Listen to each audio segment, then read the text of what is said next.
Why this story matters. This story offers a refreshing look at how practical solutions and human effort can create real, positive change. Quick summary. This story highlights recent developments related to justice, showing how constructive action can lead to meaningful results.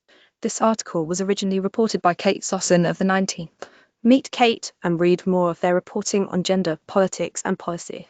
It was likely one of the last pieces of city policy passed that winter, just before the new year, a parting gift from a progressive city council. On December 30, 1965, Minneapolis became the first city to adopt a trans-inclusive LGBTQ non-discrimination ordinance. 50 years later, the United States still lacks similar protections on a federal level. Would you like to read more good news about justice?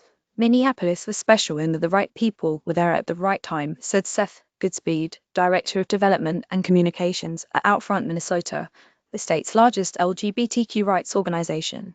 Minneapolis, since the early 70s, has really been a leader in the gay rights movement, he said.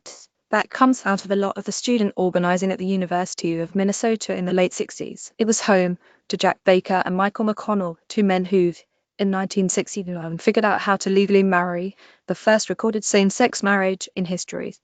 It was also the stomping ground of Steve Indian, who founded the nation's largest LGBTQ rights organization, the Human Rights Campaign. Indian started lobbying as city alderman Earl Netwall in 1969 to pass a gay rights ordinance. His timing was just right. In 1916, all progressives won the mayoral race and the city council. That year they voted 10-0 to ban discrimination on the basis of sexual preference.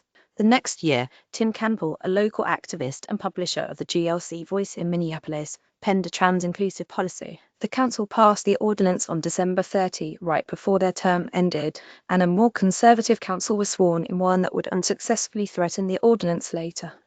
I think it was a pendulum, Goodspeed said.